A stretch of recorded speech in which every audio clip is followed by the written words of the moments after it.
എല്ലാവർക്കും നമസ്കാരം. ഞാൻ ഷെൽവി, നിങ്ങളുടെ മലയാളം ടീച്ചറാണ്. നമുക്കറിയാം, മറ്റു വിഷയങ്ങളെ അപേക്ഷിച്ച് എല്ലാവരും വളരെ ഇഷ്ടത്തോടു കൂടി പഠിക്കുന്ന ഒരു വിഷയമാണ് മലയാളം. എന്തുകൊണ്ടെന്നാൽ നമ്മുടെ മാതൃഭാഷയാണ്.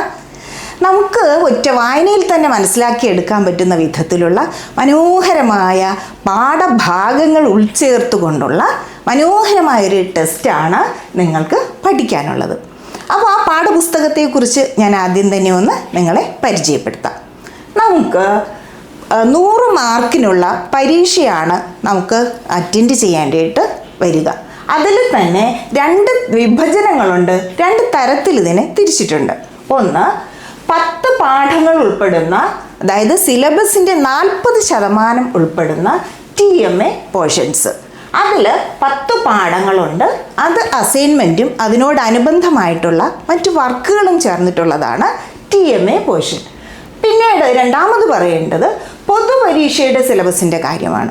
പൊതുപരീക്ഷയ്ക്ക് വേണ്ടി 60% പാഠങ്ങൾ, അതായത് 18 പാഠങ്ങളാണ് അതിൽ ഉൾക്കൊള്ളിച്ചിരിക്കുന്നത്. അപ്പോൾ മനസ്സിലായിട്ടുണ്ടാവുമല്ലോ, 18 പാഠങ്ങളിൽ നിന്നാണ് നമുക്ക് പൊതുപരീക്ഷയിലെ ചോദ്യോത്തരങ്ങളായിട്ട് വരുന്നത്. അപ്പോൾ അത് ആ 18 പാഠങ്ങൾ നമുക്ക് പൊതുപരീക്ഷയ്ക്ക് വേണ്ടി കൃത്യമായി പ്രിപ്പയർ ചെയ്ത് പഠിക്കണം. ബാക്കിയുള്ള TMAയുടെ 10 പാഠങ്ങൾ അസൈൻമെൻറ്റ്സും അനുബന്ധ പ്രവർത്തനങ്ങൾക്കും വേണ്ടിയിട്ടാണ്.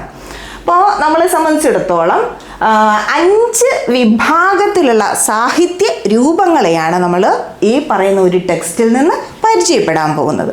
അതിൽ ഒന്നാമത്തേത് കവിതയാണ്. നമ്മുടെ സാഹിത്യത്തിൽ ആധുനിക സാഹിത്യം ഇങ്ങനെ അറ്റത്തെത്തി നിൽക്കുമ്പോൾ നമുക്ക് പ്രാചീന സാഹിത്യ വിഭാഗങ്ങളിൽ നിന്ന് തുടങ്ങി, അതായത് അമ്മയ്ക്കൊരു സന്ദേശം എന്ന് പറയുന്ന ആദ്യകാല പ്രാചീന സാഹിത്യ കവിതയിൽ നിന്ന് തുടങ്ങിയിട്ട് ആധുനിക കവിതയിൽ വരെ എത്തി നിൽക്കുന്ന വിധത്തിലാണ് നിങ്ങളുടെ സിലബസ് തയ്യാറാക്കിയിട്ടുള്ളത്. അതുപോലെ തന്നെയാണ് കഥയും. അപ്പോൾ കവിത, കഥ, വൈജ്ഞാനിക സാഹിത്യം, പരിഭാഷകൾ, കലയും സാഹിത്യം, ഇങ്ങനെ 5 തരം മൊഡ്യൂളുകളിൽ നിന്നാണ് നിങ്ങളുടെ പാഠഭാഗങ്ങളെ ഉൾപ്പെടുത്തിക്കൊണ്ട് ടെക്സ്റ്റ് നിർമ്മിച്ചിട്ടുള്ളത്.